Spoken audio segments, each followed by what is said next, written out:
দীর্ঘদিন লোকসানের কারণে শ্রমিক ছাঁটাই করতে হয়েছে বলে জানিয়েছে অপসোনিন ফার্মাসিউটিক্যালসের মালিকপক্ষ। তাদের পক্ষ থেকে জানানো হয়েছে, হঠাৎ তাদের শ্রমিকদের বেতন বেড়ে যাওয়ায় লোকসান দিতে হচ্ছে, যে কারণে ছাঁটাইয়ের বিকল্প নেই। তবে ঔষধ ব্যবসায়ীরা বলছেন, বাজারে অপসোনিনের স্যালাইন সেট এবং সিরিঞ্জের ব্যাপক চাহিদা রয়েছে। তারা অর্ডার দিয়েও পণ্য পাচ্ছেন না। এদিকে নিয়ম বহির্ভূত ছাঁটাইয়ের প্রতিবাদে শ্রমিকরা বন্ধ কারখানার সামনে অবস্থান কর্মসূচি অব্যাহত রেখেছেন। বিধান সরকারের প্রতিবেদন। অপসোনিন ফার্মাসিউটিক্যালসের মালিকপক্ষের প্রতিনিধি বললেন, দীর্ঘদিন লোকসানে রয়েছে তাদের সিরিঞ্জ উৎপাদন বিভাগ, যে কারণে ছাঁটাইয়ের সিদ্ধান্ত নিয়েছে মালিকপক্ষ। কারখানা চালাবো না, একটা সেকশন, একটা ডিপার্টমেন্ট, স্টেপে একটা ডিপার্টমেন্ট আমি চালাতে পারবো না, কারণ ওদের মার্কেট ডিমান্ড নেই।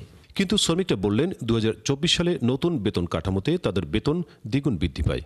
এরপরেই উৎপাদন কমিয়ে এনে গত 28 অক্টোবর ছাঁটাইয়ের চিঠি পাঠায় মালিকপক্ষ। এই কারখানায় সিরিঞ্জ স্যালাইন সবই উৎপাদন এবং চাহিদা আছে। আমাকে ছাঁটাই করার জন্য আমরা 1 তারিখ থেকে এই প্রোডাক্ট বন্ধ রাখছি। আমরা 23 সালে 24 সালে 1 কোটি মাল প্রোডাকশন দিছি প্রতি মাসে। দেওয়ার পর হঠাৎ শিডিউল কমাই দিল, আমাদের বেসিক বাড়লো, বেতন বাড়লো। শুক্রবার তো আমাদের কাজ করা লাগতো, শুক্রবার দেখা গেছে আমরা না আসলে পানিশমেন্ট অ্যাবসেন্ট করতো। শ্রমিকদের এই কথার সত্যতা পাওয়া গেছে ওষুধের দোকানে গিয়ে। ওষুধ ব্যবসায়ীরা বলছেন, এখন অর্ডার দিয়েও তারা পণ্য পাচ্ছেন না। বিকল্প হিসেবে অন্য কোম্পানির স্যালাইন সিরিঞ্জ বিক্রি করতে হচ্ছে। মূলত অপসোনিনের স্যালাইন, হার্টম্যান, ডিএনএস এগুলো সবসময় চালানোর চেষ্টা করি, এগুলোর চাহিদা আছে সবসময় ভালোই।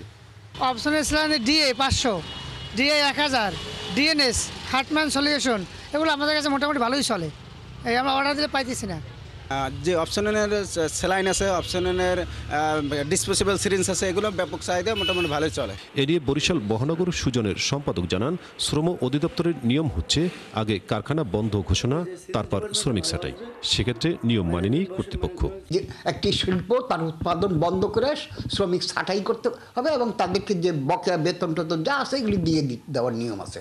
সেক্ষেত্রে ছুটি দিয়ে তাদেরকে করা এবং তারপরে তাদেরকে ছাঁটাইয়ের একটি নোটিশ দাও, এটি আসলে একটি অনিয়মের মধ্যেই পড়ে যায়। নগরীর বগুড়া রোডের অপসোসালাইন লিমিটেড কারখানায় 1100 শ্রমিক কাজ করেন, যাদের মধ্যে সিরিঞ্জ উৎপাদন বিভাগে 440 জন শ্রমিককে ছাঁটাইয়ের নোটিশ দেয় মালিক। শ্রমিকরা জানান, পর্যায়ক্রমে 1000 শ্রমিক ছাঁটাইয়ের পরিকল্পনা রয়েছে মালিকপক্ষের। বিধান সরকার, 71, বরিশাল।